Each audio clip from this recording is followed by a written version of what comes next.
এদিকে আয়, আয়, যা, বেরো আমার বাসা থেকে, বেরো এখনই বেরো। বের হবো মানে? কেন বের হবি বুঝতে পারতেছিস না? আচ্ছা তোর সমস্যাটা কি? আমি যে সুখে আছি, আনন্দে আছি, এটা কি তোর সহ্য হচ্ছে না? তোর সাথে আমার ডিভোর্স হচ্ছে 2 বছর হয়েছে, আমি তোকে ডিভোর্স দিছি। তোর সাথে আমার কিন্তু কোনো যোগাযোগ নেই, কোনো সম্পর্ক নেই, তাহলে তুই কেন আমার বাসায় এসে আমাকে মানে বিপদে ফেলার চেষ্টা করতেছিস? শোনো, আমি তো তোমাকে বললাম, আমি তো জানতাম না এটা তোমার বাসা। আমার কাজের দরকার ছিল, আমি কাজ খুঁজতে আসছি। বলছি নাটক করিস না, নাটক করিস না। আমার বর্তমান স্ত্রী যদি জানে যে তুই আমার আগের স্ত্রী ছিলি, তাহলে আমি অনেক বড় বিপদে পড়ে যাব। ভালোই ভালো বলতেছি, যাও আমার বাসা থেকে বের হয়ে যাও। দেখো, আমি কোথাও যেতে পারবো না, আমার কাজের দরকার ছিল। আমি এখানে। কি বললি? ছাড়ো তুমি। শোনো, আমি কোথাও যাব না, আমি পেটের দায়ে এখানে আসছি কাজ করার জন্য। আমার মা অসুস্থ বাড়িতে, আমার মাকে চালানো লাগে, তার ওষুধপাতির খরচ, সংসারের খরচ সবকিছু আমার চালাতে হয়। আচ্ছা, তুমি যে আমাকে ডিভোর্স দিয়ে দিছো, তারপর তো একটা বারও আমার সাথে যোগাযোগ করলা না, এভাবে ভুলে যেতে পারলা? তুমি তো ব্যবসার টাকা চাইছিলে আমার মায়ের কাছে, আমার মা তো এটাই দিতে পারেনি, তাই জন্য তুমি আমাকে ডিভোর্স দিয়ে চলে আসলা। তুমি জানো আমি তোমাকে কত খুঁজেছি, পাগলের মতো খুঁজছি তোমায় আমি। এই চুপ, নাটকের সংলাপ বলা বন্ধ কর, যা ভাগ। তুই যদি এখানে থাকিস তাহলে আমি অনেক বড় বিপদে পড়ে যাব।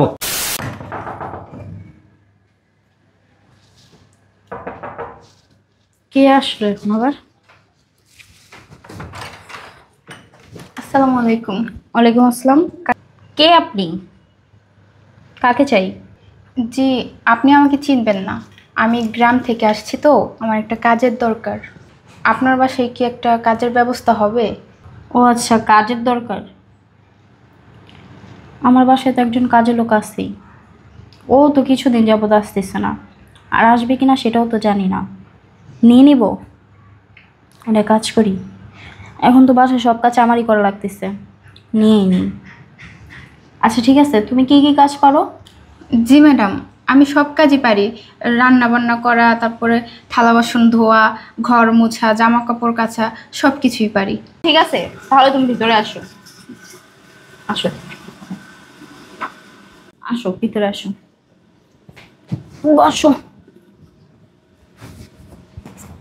শোনো, আমার বাসায় আপাতত একজন কাজের লোক আছে, সে বাড়িতে গেছে, বুঝতে পারছো? তো ও আসবে কি আসবে না সেটা আমি জানি না।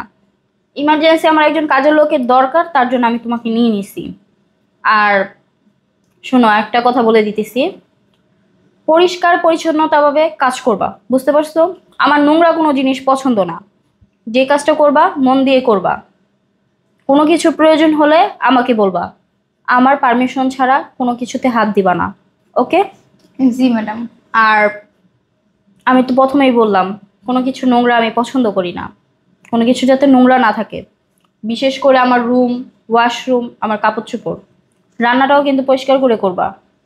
আর আমার বেডরুম হচ্ছে এইটা, বুঝতে পারছো?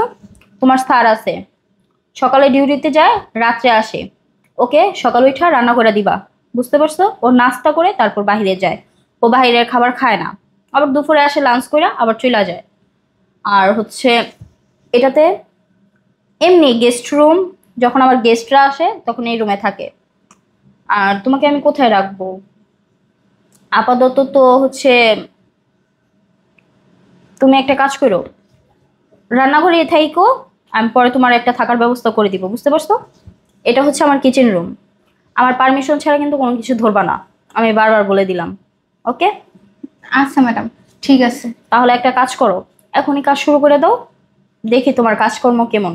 একটা কাজ করো, তুমি একটা আমার জন্য কফি বানাই নিয়ে আসো। যদি দেখি যে ভালো লাগছে, তাহলে তোমার বেতন কিন্তু আমি বাড়ায় দিব, বুঝতে পারছো? তুমি এখানে থাকবা, খাবা, সব কিছু ফ্রি, মাস শেষে 15,000 টাকা দিব, ওকে?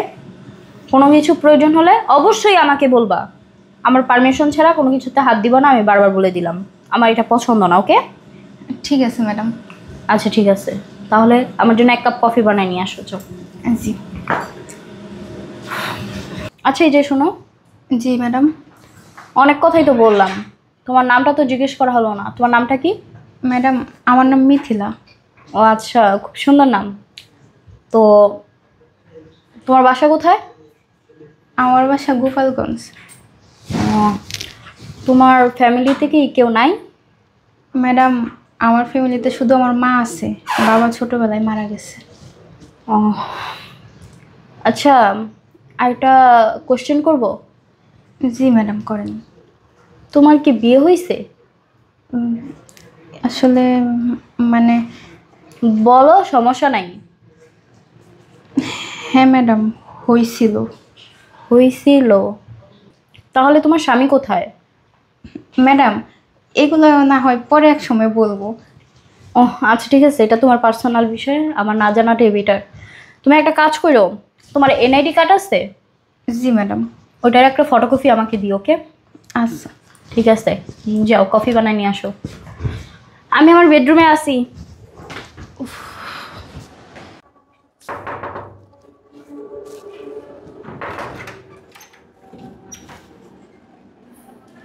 আমার মনে হয় ভুল বাসে আসছি।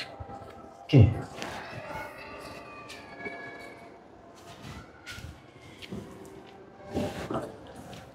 এই তুই কি ভূত টুত নাকি? আমি স্বপ্ন টপ্ন দেখতেছি না তো।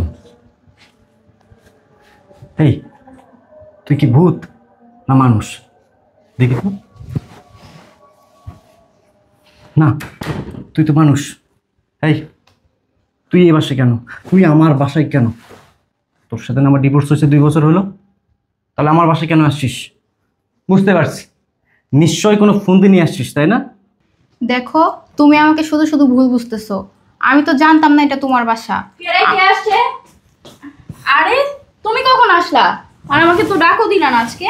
শোনা, মাত্রই আসলাম, কিন্তু এই মেয়েটিকে আমাদের বাসায়।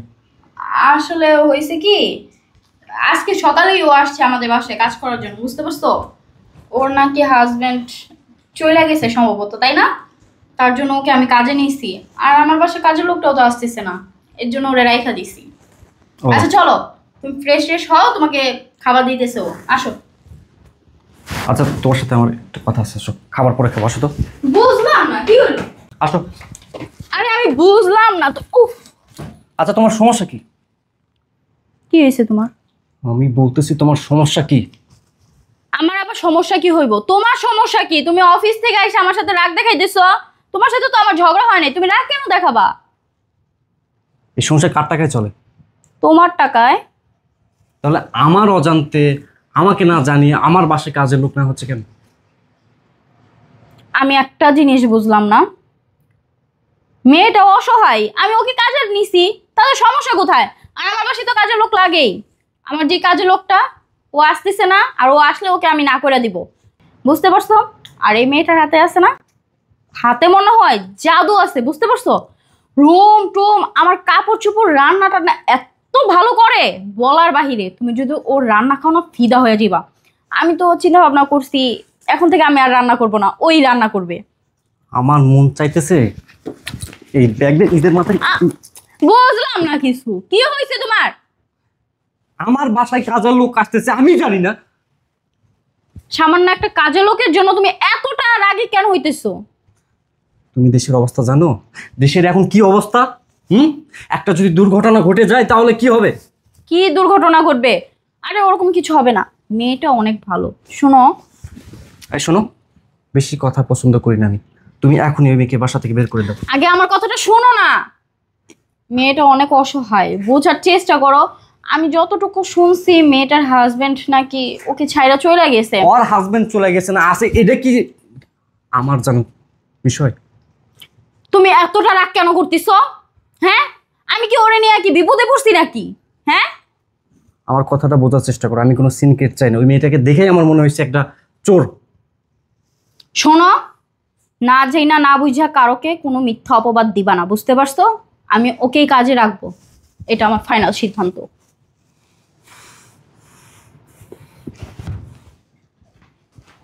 বুঝলাম না কিছু, মেয়েটারে দেখো এরকম করতেছে কেন? মনে হয় দেশের অবস্থা ভালো না এমনিতেই, এর জন্য মনে হয় টেনশনে পড়ে গেছে। আচ্ছা থাক, একটু পর রাগ কই মা, জীব আমি যাই ওর কাছে। কি করি এখন, কি করি? না না, যেভাবে হোক মিথিলাকে এখনই বাসা থেকে বের করতে হবে। কারণ মিথিলা কারণ মিথিলা যদি এই বাসায় থাকে আর আমার বর্তমান স্ত্রী ঋতু যদি জানতে পারে মিথিলা আমার আগের স্ত্রী ছিল, তাহলে সংসারে একটা অশান্তি হবে। আর সংসারে অশান্তি হলেই আমি ঝামেলায় পড়ে যাব। না না, কোনোভাবেই মিথিলাকে এখানে থাকতে দেওয়া যাবে না। আমি এক্ষুনি ওকে বাসা থেকে বের করে দেবো। এই সুযোগে কই নাই তো এখানে, দেখি তো। এই এদিকে এদিকে, এই চল বেরো, আমার বাসা থেকে বেরো, এখনই বেরো। বের হবো মানে? কেন বের হবি বুঝতে পারতেছিস না? আচ্ছা তোর সমস্যাটা কি? আমি যে সুখে আছি আনন্দে আছি এটা কি তোর সহ্য হচ্ছে না? তোর সাথে আমার ডিভোর্স হচ্ছে 2 বছর হয়েছে, আমি তোকে ডিভোর্স দিছি। তোর সাথে আমার কিন্তু কোনো যোগাযোগ নেই, কোনো সম্পর্ক নেই, তাহলে তুই কেন আমার বাসায় এসে আমাকে মানে বিপদে ফেলার চেষ্টা করতেছিস? শোনো, আমি তো তোমাকে বললাম, আমি তো জানতাম না এটা তোমার বাসা। আমার কাজের দরকার ছিল, আমি কাজ খুঁজতে আসছি। বলছি নাটক করিস না, নাটক করিস না। আমার বর্তমান স্ত্রী যদি জানে যে তুই আমার আগের স্ত্রী ছিলি, তাহলে আমি অনেক বড় বিপদে পড়ে যাব। ভালোই ভালো বলতেছি, যাও আমার বাসা থেকে বের হয়ে যাও। দেখো, আমি কোথাও যেতে পারবো না, আমার কাজের দরকার ছিল। আমি এখানে। কি বললি? ছাড়ো তুমি। শোনো, আমি কোথাও যাব না, আমি পেটের দায়ে এখানে আসছি কাজ করার জন্য। আমার মা অসুস্থ বাড়িতে, আমার মাকে চালানো লাগে, তার ওষুধপাতির খরচ, সংসারের খরচ সব কিছু আমার চালাতে হয়। আচ্ছা, তুমি যে আমাকে ডিভোর্স দিয়ে দিছো, তারপর তো একটা বারও আমার সাথে যোগাযোগ করলা না, এভাবে ভুলে যেতে পারলা? তুমি তো ব্যবসার টাকা চাইছিলে আমার মায়ের কাছে, আমার মা তো এটাই দিতে পারেনি, তাই জন্য তুমি আমাকে ডিভোর্স দিয়ে চলে আসলা। তুমি জানো আমি তোমাকে কত খুঁজেছি, পাগলের মতো খুঁজছি তোমায় আমি। এই চুপ, নাটকের সংলাপ বলা বন্ধ কর, যা ভাগ। তুই যদি এখানে থাকিস তাহলে আমি অনেক বড় বিপদে পড়ে যাব। যা আয়। এই যে দাঁড়ান, আপনি কি বিপদে পড়বেন? আরে তুমি, আপনি তো অলরেডি বিপদে পড়েই গেছেন। এদিকে আসেন। কি? এদিকে আসো। এই ঋতু কি করতেছো? ঋতু, যা এদিকে। এই তুমি এসব কি করতেছো? তুমি কি মানে পাগল হয়ে গেছো? তোমার মাথার কি সমস্যা হয়েছে নাকি? পাগল আমি হই নাই, পাগল আপনি হইছেন, বুঝতে পারছেন? পাগল আমি হয়েছি মানে? অবশ্যই আপনি পাগল হইছেন। আপনি যদি পাগল না হইতেন তাহলে এমন একটা সরল সোজা মেয়েকে কি আপনি ডিভোর্স দিয়ে ঢাকা শহরে এসে বিয়ে করতে পারতেন আরেকটা? হ্যাঁ, সামান্য কিছু বিজনেসের টাকার জন্য? আপনি তো অনেক বড় লোভী। আপনি শুধু পাগল না, আপনি একটা লোভী পর্যন্ত, বুঝতে পারছেন? তুমি এসব আপনি আমার সাথে সম্পর্ক কেন করছেন সেটা আমি এখন বুঝতে পারছি। কেন করছেন?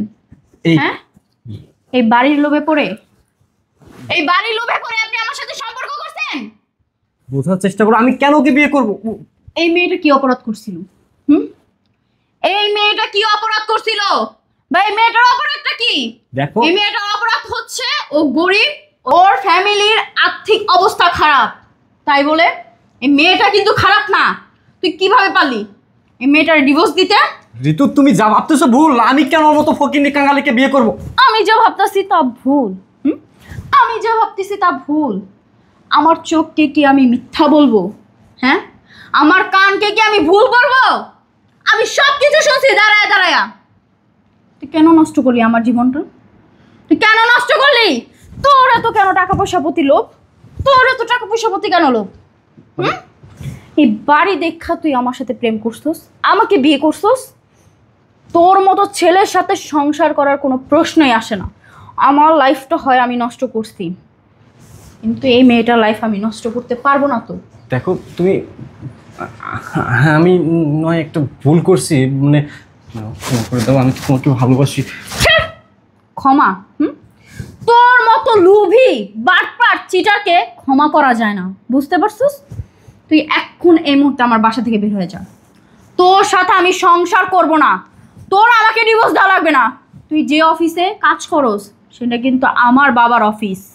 তুই ভুইলা যাইস না যে তোকে আমি ভালোবাসি বিধায় তোর আমি সব ভুল মাইনা নিব।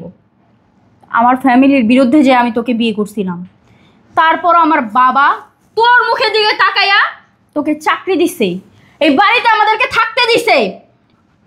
দেখো মানে আমি নয় ভুল করছি, আমাকে ক্ষমা করে দাও। তুই ভুল করছিস। তুই ভুল করছিস। ভুল তুই করস নাই, ভুলটা এখন আমি করবো। তুই যদি বেশি বাড়াবাড়ি করস না, গলা টিপ্পা মাইরা ফেলাম এখন। তুই তো আমার লাইফটা নষ্টই করে দিছিস। যা বলছি, বের হ আমার বাসা থেকে। আমি কই যাব? বের হবি তুই। তোর আজকের থেকে আমার বাবার অফিসে কোনো চাকরি নাই, আর এই বাসার আশেপাশে যাতে আমি তোকে না দেখি। বুঝতে পারছস?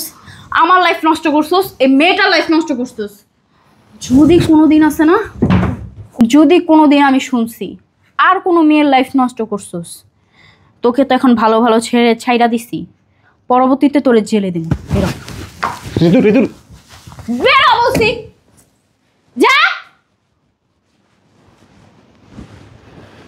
বদমাইশ কোথাকার, লোভী ছোট লোক। আচ্ছা বোন, একটা কথা বলি, রাগ করবা না তো? আসলে হয়েছে কি, আমি তো জানতাম না যে ও বিয়ে করছে বা ও বিবাহিত বা ডিভোর্স হয়েছে, আর ও যে তোমার হাজব্যান্ড সেটাও তো আমি জানি না। তুমি আমাকে বোন ক্ষমা করে দাও। না না ম্যাডাম, আপনার তো কোনো দোষ নাই, আসলে দোষ আমারই। আমার এই বাসায় আসাটাই ভুল হয়েছে। না না, তুমি যদি এ বাসায় না আসতা তাহলে ওর মতো বদমাইশ লোভীকে তো আমি কোনো দিনই ধরতে পারতাম না। ও তো আমার এই জায়গা সম্পত্তি, আমার বাবার বিজনেস দেখা আমার পিছনে পড়া ছিল, তো আমার ভালোবাসার পিছনে পড়া ছিল না। আচ্ছা যাই হোক, বাদ দাও। তুমি আমার বোনের মতো এই বাসায় থাকবা প্লিজ। আমি তোমার দুটো পায়ে ধরি। না না ম্যাডাম, তুমি আজকে থেকে এই বাসায় থাকবা, আর এই ড্রেসগুলো চেঞ্জ করবা। তোমার মার সমস্ত চিকিৎসার খরচ আমি নিলাম। আজ থেকে তুমি এই বাসায় থাকবা। আমাকে বড় বোন হিসাবে তুমি মানতে পারবে না? ম্যাডাম কি যে বলেন। ম্যাডাম বলে তো হবে না, আমি তোমার বড় বোন। আপু বলো। ঠিক আছে আপু।